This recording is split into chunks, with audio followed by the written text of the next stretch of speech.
Hi there, Glocal citizens. Welcome back to the podcast that inspires a borderless mindset around manifesting a new world. I am your host, Florence Adu, and I'm coming to you from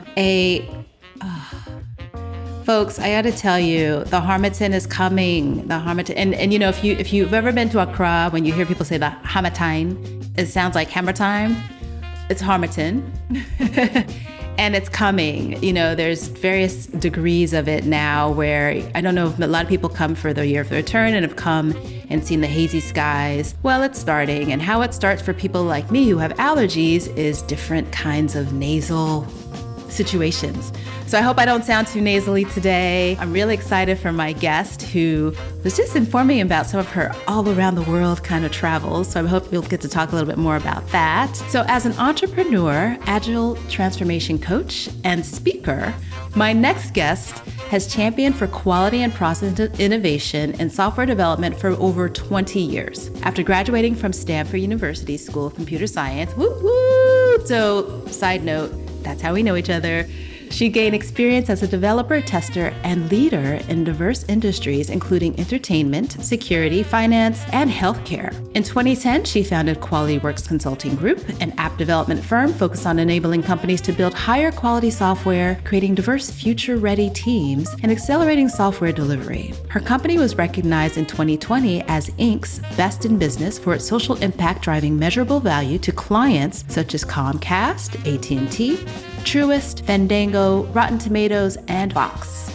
She leads a 50-plus and growing team of brilliant technologists located across the U.S. and Jamaica, representing diverse backgrounds, including over 60% women of color. Her team is responsible for creating Quality Watcher, the first AI test case management platform designed to upskill testers while simplifying app quality. In 2020, she launched Posture, an SaaS platform that leverages intelligence and automation to assess and guide small and mid-sized enterprises to affordably develop a cyber-resilient organization prepared for the competitive advantages of compliance. Stacy Kirk, welcome to the podcast. I'm excited to be here and to talk with you today. Yay. Now that was such a mouthful. I'm so excited to you are my first super real techie. So I'm so excited to get into that conversation. But first and foremost, I always ask, where are you from? Where are you local? And what is your craft? Well, I am from Texas, Hurst, Texas. Mm-hmm. I live between Los Angeles, California and Kingston, Jamaica. And my craft is software technology innovation. How does a little girl from Texas, by way of Jamaica, become a computer scientist? What was that path like? What inspired you to be this technologist and scientist that you currently are? Well, my father, who is from Jamaica, came to the United States as a telephone technician and TV repair person. And so he loved everything engineering, getting wires and getting electrical parts together. And so I was a daddy's girl and I loved doing anything my dad was doing. And so he would take me on his jobs and let me help him. And our favorite Saturday trip was to Radio Shack. It's probably my favorite store, which many young girls probably wouldn't be able to say. And I was able to take a class, fortunately, at the school that I went to in Texas that had to do with computer programming when I was in second grade. And oh, wow, second grade. I just thought it was so cool that I could write something and control it. I think that's part of maybe my type A personality. And so I asked my parents to buy me a computer and a computer programming book.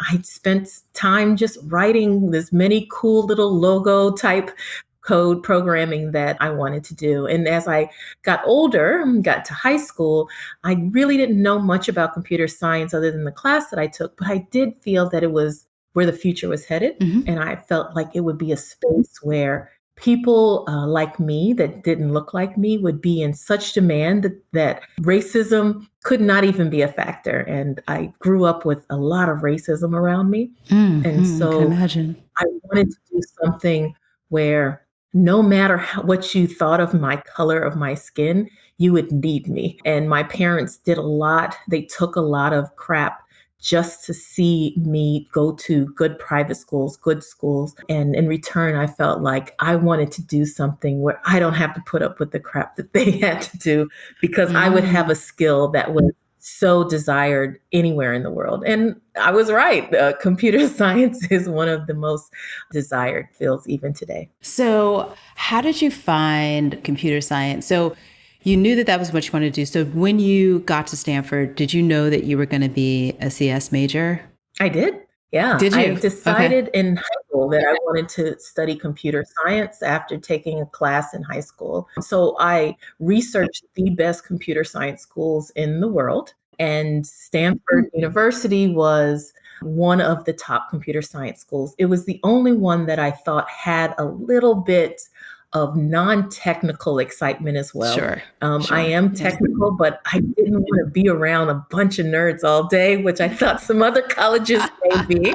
I feel like what has made me who I am is not having technical friends. It's having friends in every other place Sure. other than technology that feed into the innovations that I bring out in the technology industry.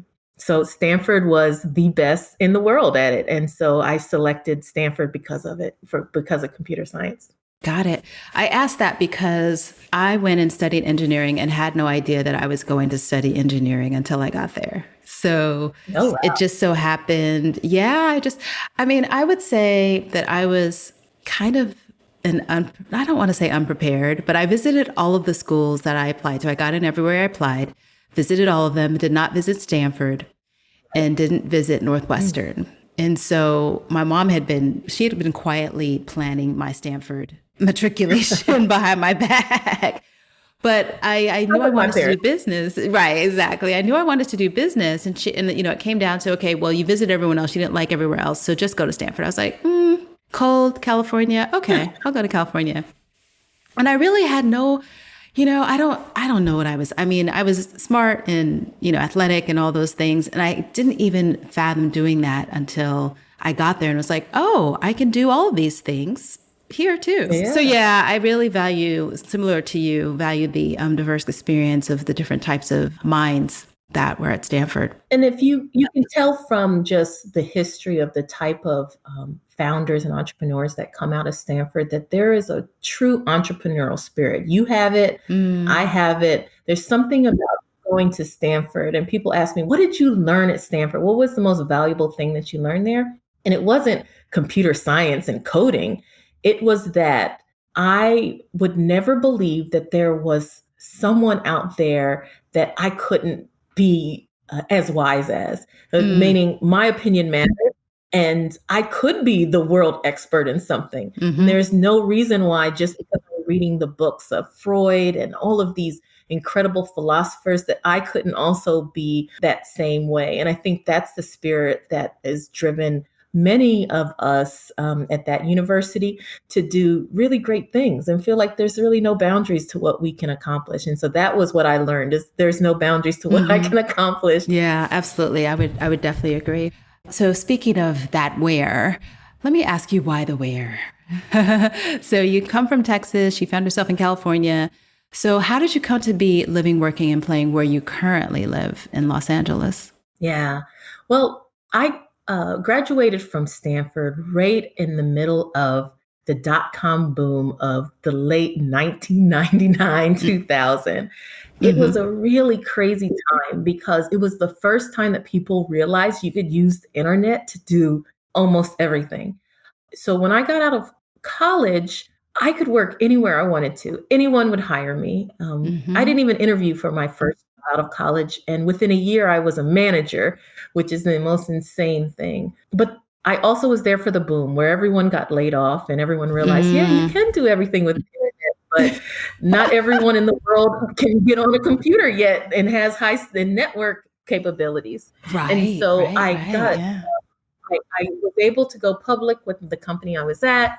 I had $30,000, which for, a 22-year-old, 24, 23-year-old seemed like more money. That was the amount of money my mother made in an entire year. So I thought I was rich. And I said, what can I do with all this money? I don't want to stay in San Francisco. Like, where do rich people go? And I was like, let's go to Los Angeles. And my two best friends, my best friend from college and my best friend from high school, were here in LA. And Okay. I said, well, you know what? I've got my friends. It's sunny. It's cool. I'm young. Let's go to Los Angeles and let me start a business doing something completely outside of technology. I became a artist management rep and started my first Ah, company called Stacy Kirk Management Services, representing a few artists that were very artistic but didn't have business sense. So I became their business manager, and I learned a lot about owning a business and how to fail at a business. okay.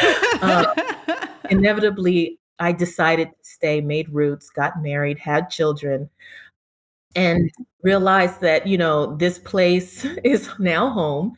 And it allowed me to, afforded me to, as I went through job and management, to be able to start my own company and get the flexibility that I needed to continue to grow my business and grow it in a place that is near and dear to my heart, which is Jamaica.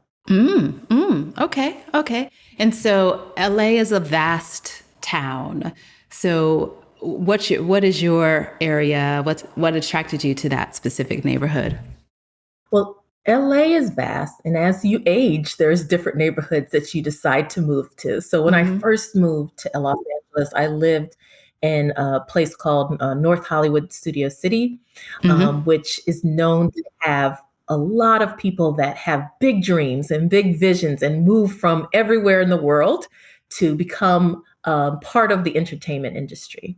So I would always laugh and tell people that, in most cities, rush hour happens in the morning and at 5 o'clock. But in Studio City, rush hour was always in the middle of the day because Can everyone imagine. was a Partying waiter all or a night. waitress, Oh, and okay. they partied at night, and they could only take their auditions during the day. So that was when everything was really busy. But by 5 o'clock, they were just, going to work in usually the service industry. So nobody had jobs during the day. It was the busiest time because everyone was there to make their dreams possible, and working a 9 to 5 was like a loss for most. If you told someone you had a 9 to 5 job, they'd go, I'm so sorry for you.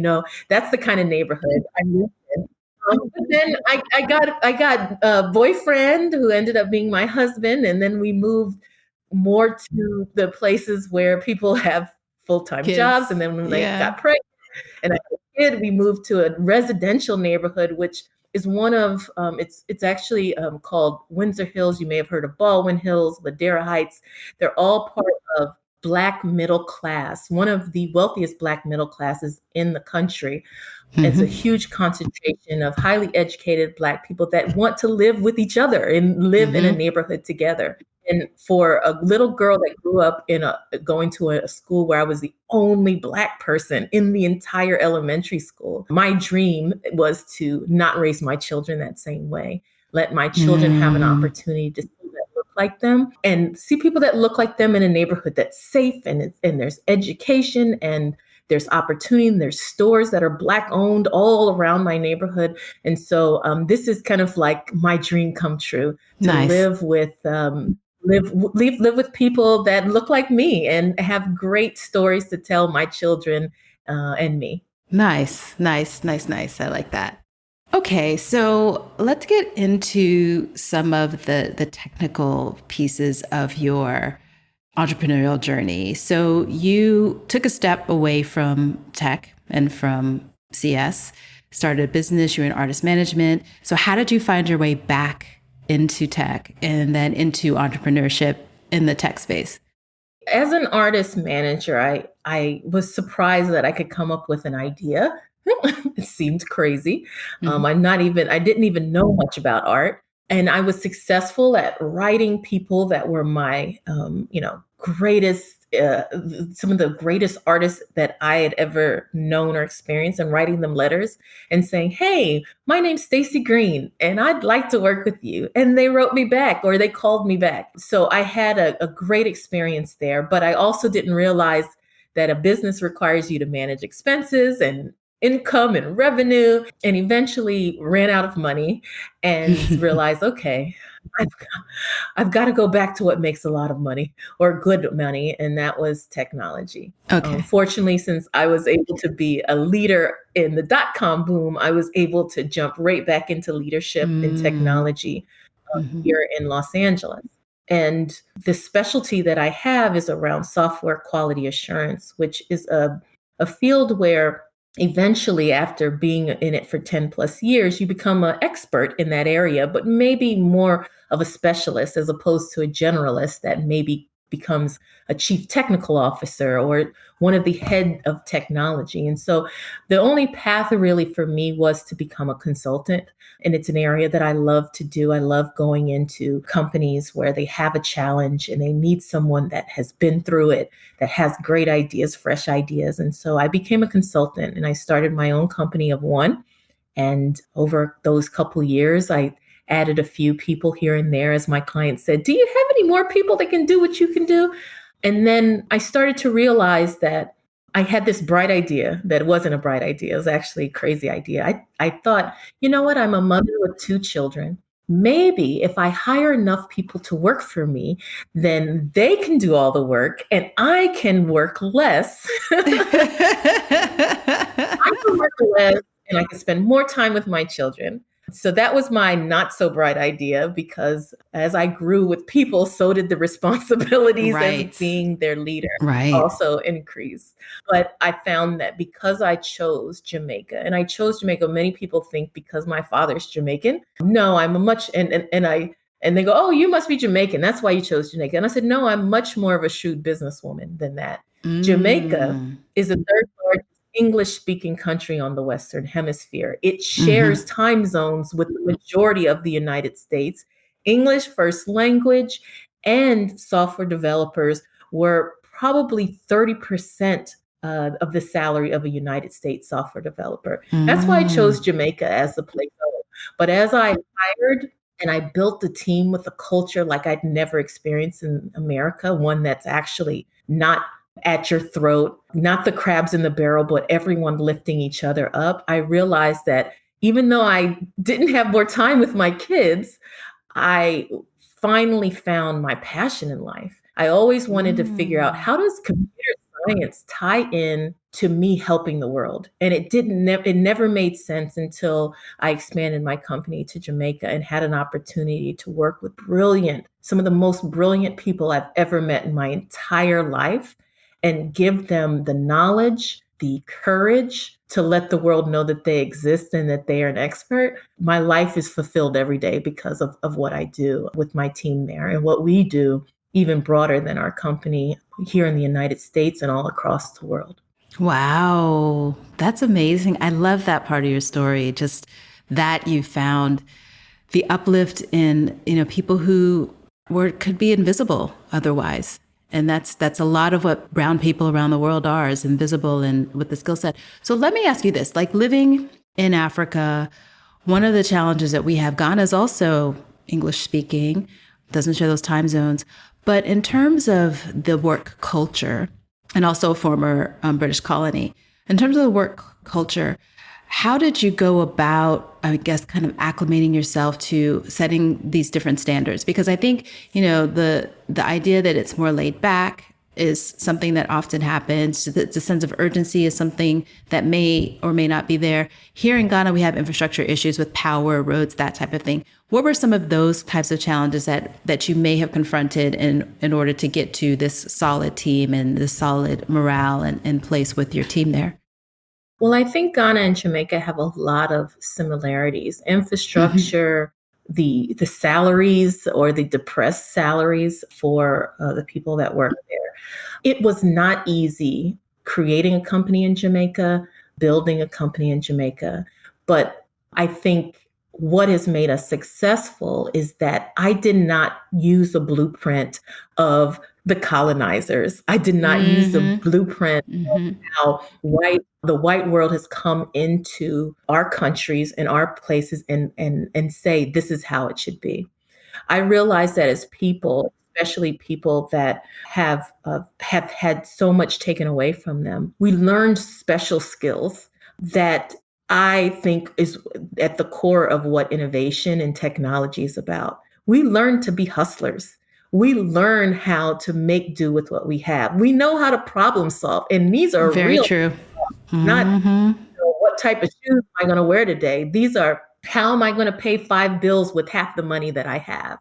And those skill sets may not have always been valued in how they can help build the technology of the future. For me, I found myself hiring people that went to a university in Jamaica that wasn't for the richer kids. It was Mm-hmm. for the kids that came from humble beginnings and had to push and fight to get to where they were. And I found that when I interviewed them and I asked them the questions that I asked in my interview, which is known to be one of the hardest interviews in Jamaica, the what I look for isn't, can you tell me how to code this line of code? I ask questions like, here is a really tough problem, and you are the only one that can solve it. Solve it. And I sit there and I make them squirm in their chair to figure out how they're going to solve it. But us as a people, and this is from Ghana to Jamaica to the United States, we have something very special in that we can be in a tough situation and find our way out. And so, what I think at the core of the company, coming back to your question, the core of my company is we all have this entrepreneurial spirit that doesn't need to be squashed. And most corporations, they don't want you to do anything but what they say to do. The foundation of our culture is I'm going to make you into your own boss. I'm going to make you into an expert because our culture is about entrepreneurs. So I'm going to make you your own entrepreneur. I have a very flat organization, and I let people know you're not going to bring everything to us. The British style of education, the British style of work is very much do what your boss says. And Yeah. so when I came and said, you're the boss, it was a total mind shift. And not everyone could get it, especially Mm-hmm. if you've been in it long. I'll say we have a lot of young people that are coming out of college where their mind is still open to, I can be my own boss. Mm-hmm. But once I was able to get them excited about who they could be and who they really are, everything else was just relationships. If you're in Mm-hmm. any country and you're having problems with infrastructure, you got to have a friend. And you got to have a friend that works here. You got to have a friend here. And so, because of, even though I didn't grow up in Jamaica, I have a lot of ties in Jamaica from friends here and there. And I called on all my friends. I called on the people that knew my mom or my best friend's sister's uncle or my Mm-hmm. son's daughter, and I asked for their help. And I asked for a lot of help from as many places as I could. And it was incredible how, as a community, and this is part of our culture, our community comes together when you ask for help and you're trying to do Yeah. something good. And so Yeah. it was really hard, but it was very fulfilling. And then there's some people that sometimes you got to tell them what's in for them. And not everyone is just going to do it out of nature, but that's part of business. Help with finding people that you can connect with either spiritually, emotionally, on a community side, or sometimes financial side to get it done. Interesting. So, about how long did it take you to get from idea to be there to kind of operating steadily and feeling like I have a operating business in another country? Well, because Stacy Green Management Services, my artist management service, failed so miserably, I decided to take a year to write a business plan out for the growth of Quality Works Jamaica. And I'm glad I took that year. I wrote Mm-hmm. out every detail of how much revenue I was getting the first 3 years, how I was going to get all of that revenue. And it was, we're in a stage where people are like, don't do business plans anymore. That's old school. Just do a lean canvas deck and boom. And you know what? For every business is their own. But I knew Yeah. personally that for me, if I can write out what I want to accomplish in 3 years with that level of granularity, I will accomplish it. And I remember taking my business plan to the University of Technology Innovation Center, which was a incubator for small businesses. And I went in and I was pitching to the director and I said, this is what I'm going to do. And this is how big I'm going to be in 3 years. And he laughed in my face and said, you are crazy. There's no way you're going to make this much money in 3 years. We won't even give you a big office because you'll never need it. And I remember he gave me an office that's the size of my closet. We call it the matchbox. That's what we call it. It was that small. We were arm to arm in there. But in 1 year, we outgrew it. And the year after that, we outgrew the other one. And we hit all of the numbers that I expected to meet in the first 3 years. So from the time of idea, I took a year, and then I went in through an incubator in Jamaica that helped me not have to pay for all of the lights, gas, internet. And that place was, like I said, it was a matchbox, and the internet was terrible, and the air conditioning worked some of the time, and we had all those problems. But when you're a new startup and you're excited, we were all so excited. And I remember there were times when the internet would go out and they would all get on their skateboards. This is how bad it was. Skateboards to go to somebody's mama's house to get on the internet so we could have a client call. But, after about 2-3 years, we were able to expand and build our own office out. And so it was just incredible. Like, there's nothing like starting something and seeing it grow and being a part of that of that does it with you. Yeah, I can imagine. It sounds awesome. It sounds like a really great opportunity to mentor and nurture young minds. So I love all of that. So speaking of, you've been in Jamaica or being in California, let me ask you my Glocal Speak question. So we want to hear what you hear. So I ask you to share a word, a phrase, or a saying that is a meaningful part of your local experience and why or how you've come to value it as Glocal Speak. Yeah. So there's a saying in Jamaica, we may be little, but we taliwa. And it means we may be a small country, but we are powerful and strong and tough. So when I heard the word taliwa, and I'm probably saying it really badly because my staff is always laughing at me. Taliwa. So anyone listening that says, Stacy, you're not from Jamaica. Yes, I know. Look at the language.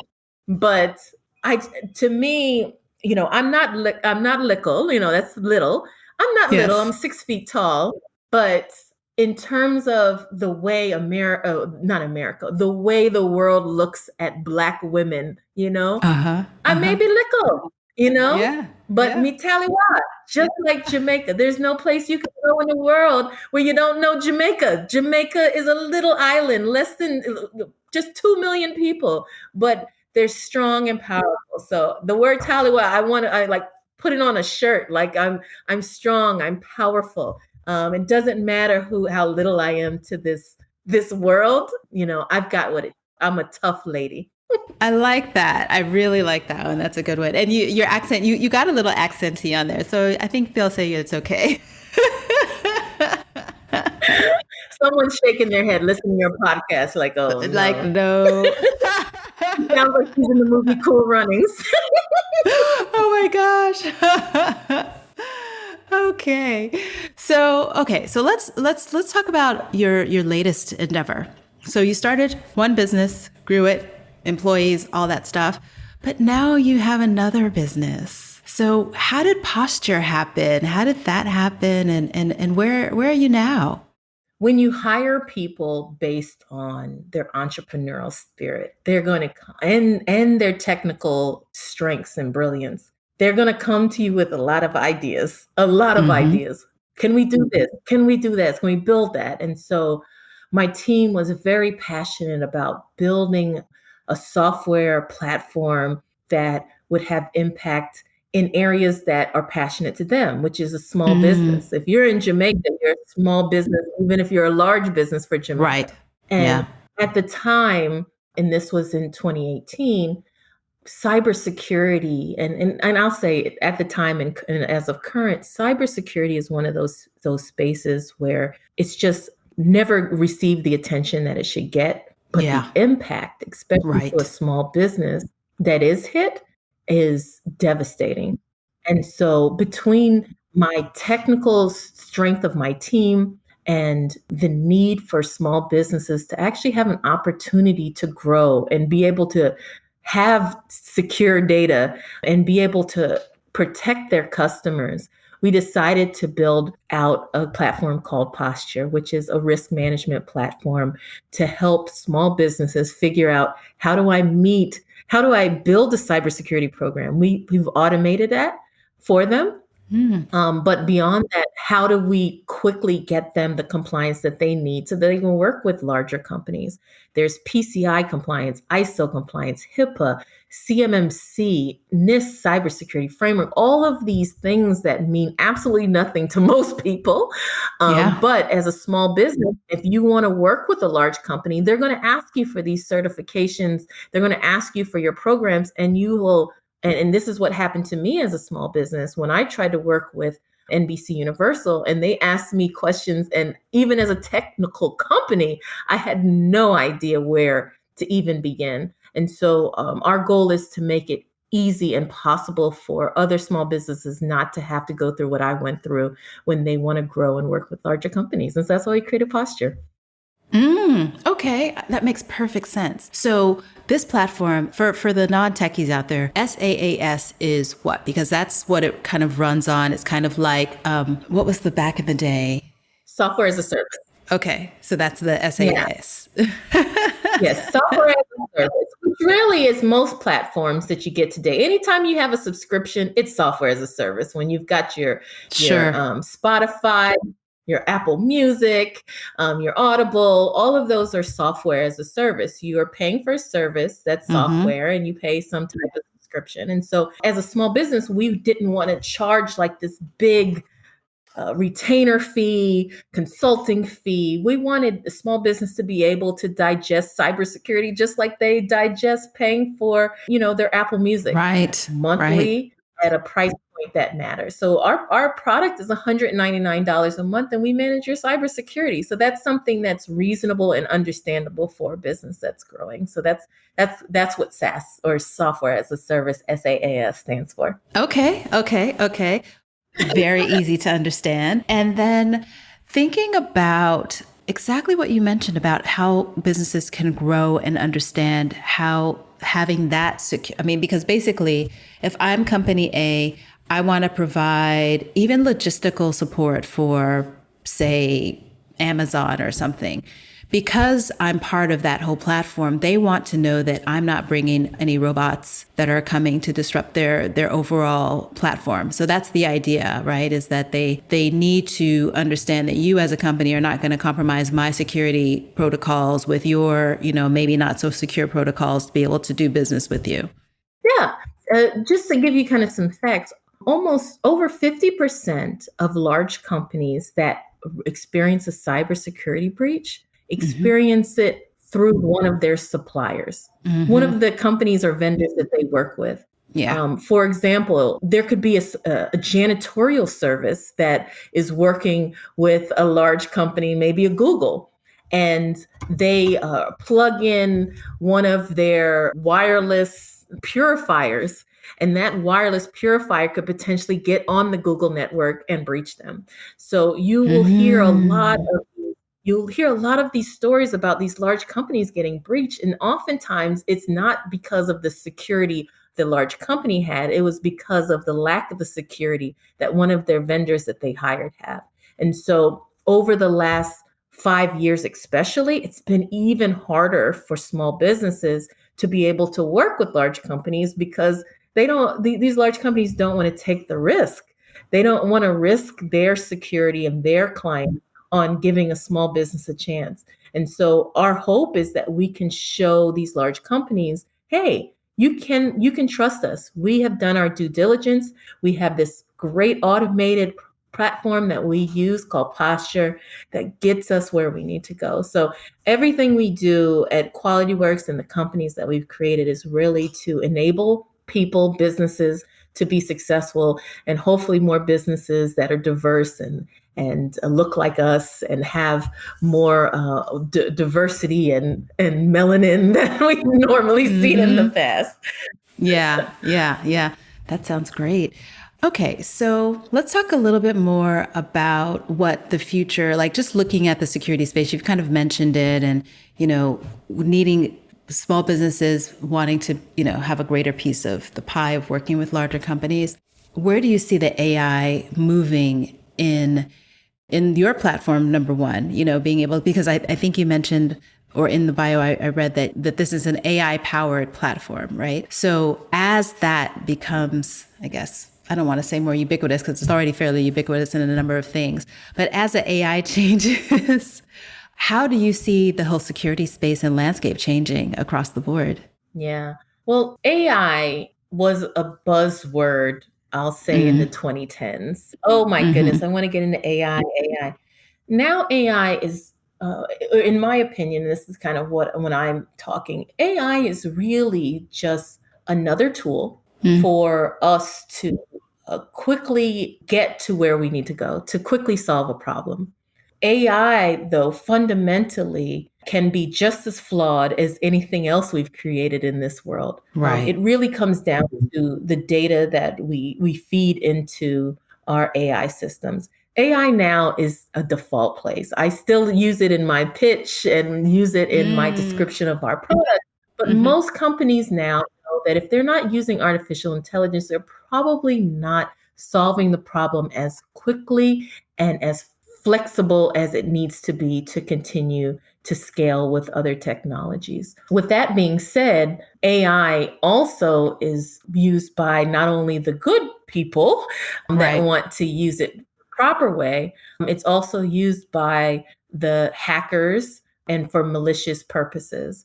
And so if you think of the type of information that one bad player has to attack companies, to attack our utilities, to Mm-hmm. attack individuals, if you take that person's brain and you dump it into an AI system with another 100 or 200 malicious players, what you can create in an algorithm is attackers that can come to problem and find millions of ways to penetrate and to attack your systems.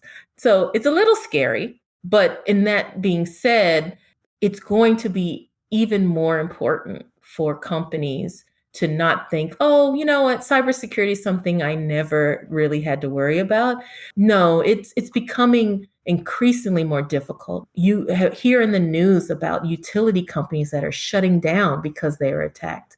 My daughter's entire school district, Los Angeles Unified School District, one of the biggest in the country, was shut down for a week. My daughter couldn't get to her schoolwork.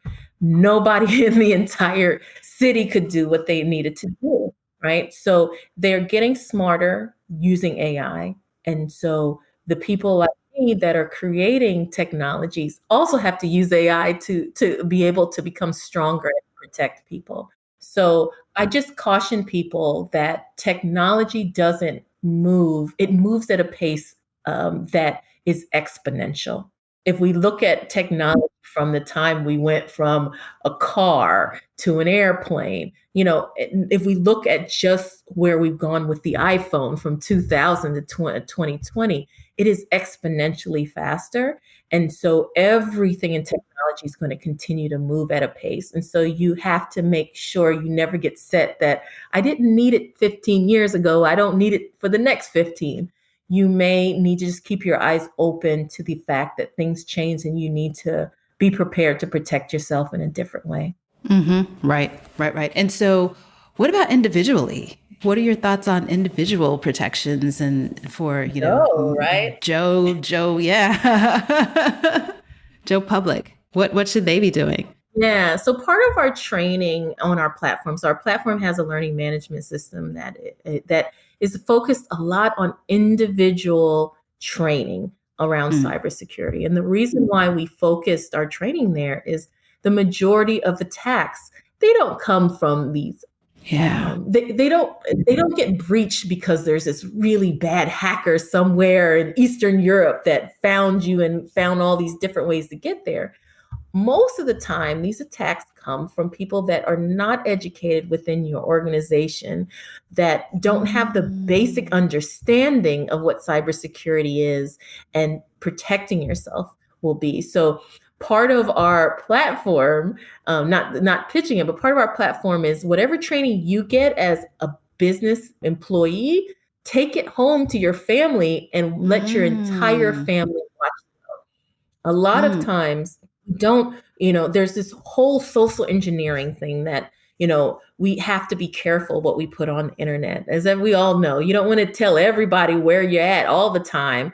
But you have to also be careful. Do you put all your security? Do you put your mother's maiden name all over things? Do you put those security questions where you need to go? Because there are bots, the AI bots, that are looking for those specific things every day. And I screenshot it because once I get my TikTok social media person, every day we get a smishing attack. That's an SMS text that says something like, hey, your Amazon order didn't go through. Yeah. Or, hey, this is me. Your IRS, you're going to be audited. Call this phone number. So they're getting very smart at coming up with ways to attack you, especially with phishing and smishing. Smishing is SMS text or email that catch you off guard and allow you to call them and give them your social security number or your credit card, or you click it and it downloads a virus or malware to the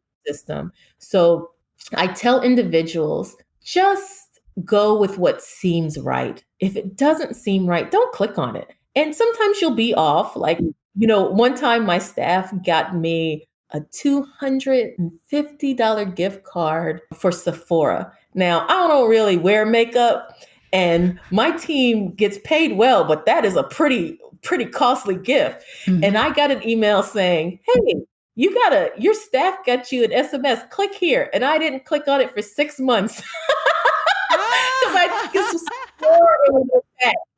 And so one of my staffs was like, Stacy, did you ever get a gift from us? And I was like, oh, that was very suspicious, right? So you will be wrong from time to time. I was wrong. I'm not clicking on that. Ain't nobody buying me makeup. They know I don't wear makeup, and my staff doesn't get paid that well. They could just give me these lavish gifts. So you will get it wrong. I think it's better to get it wrong than to get it off. Yeah. And I do ask people, I never call the numbers. If Amazon or American Airlines says, call me now, call this number, I never call that number. I just call the regular number. And and oftentimes they say, no, this is not you. Right. No, excuse me, this is not us. So just things to keep in mind. Sure.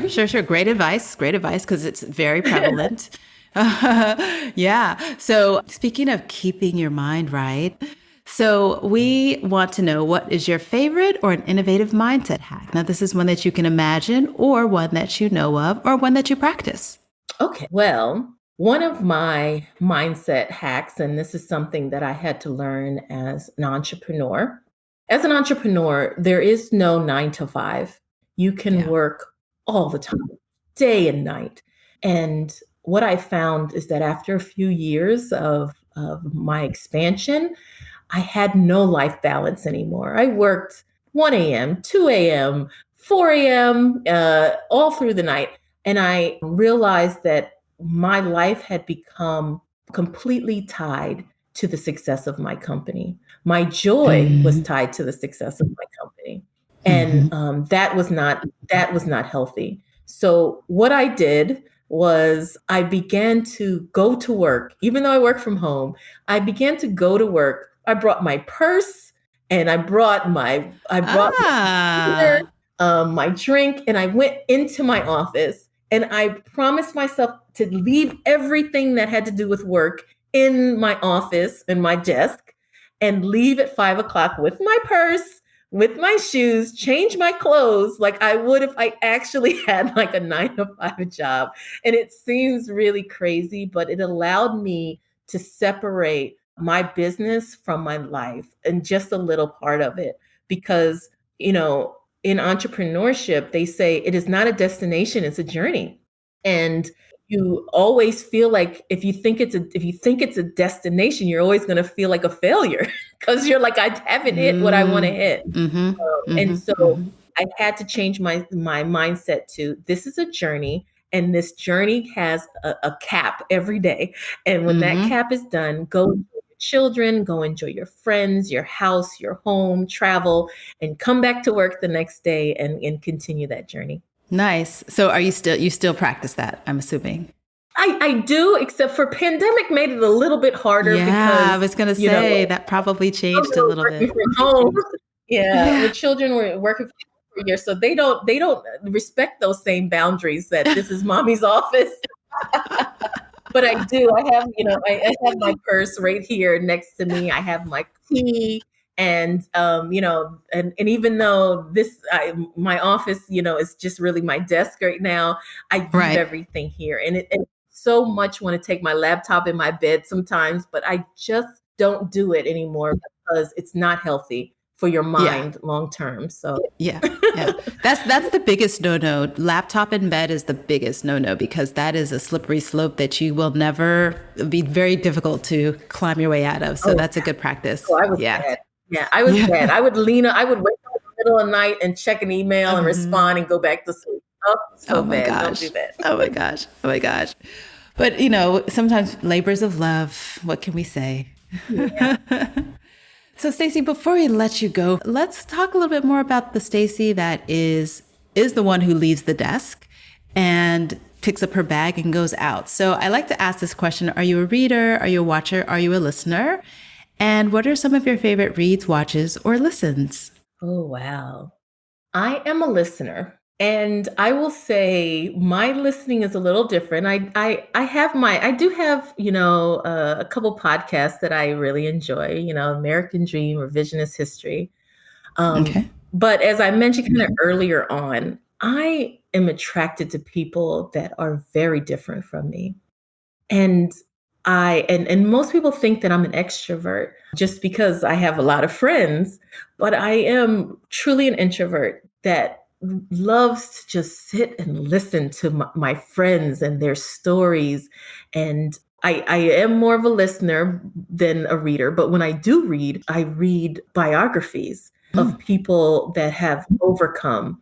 I pick a lot of comedians because comedians are people that surprisingly have very troubled past and are able to take misery and pain and make it funny. Yeah. But I really love to just listen to my diverse of friends and network sharing their life and their experiences because we are so much more alike than we think we are.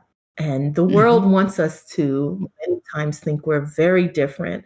And that's what keeps any of us from coming together to do great things. But, Yeah. listening is just incredible to just hear our journeys. And even you and I, just hearing our journeys and the things, Hmm. there's a lot of similarities. And I think that's what brings us together to do great things. Nice. Nice. Nice. Nice. So I just have to ask some of the comedians that you have read their books because I have a few really good comedian friends and they do have stories. So I'm just curious. Gosh, well, the last ones I read was Tiffany Haddish and Trevor Noah's Okay. book, Born a Crime. Okay. Yeah. I Yeah. was not expecting. I'm reading Kevin Hart's. It's a little different, Oh, okay. but Trevor Noah. Gosh, what a life story for such a young Mm. person. Mm-hmm. A lot of people are writing books when they're in their 30s now, and it's like, don't you want to wait Mm-hmm. till you're like 80 or so? But he's had a lot of life in the time that he's been there, and the same with Tiffany Haddish. And so, Yeah. reading their books, I like comedy. Like I know some people like drama and murder mysteries. I like to laugh, and so if Yeah. I'm gonna read, I want to giggle. And Yeah.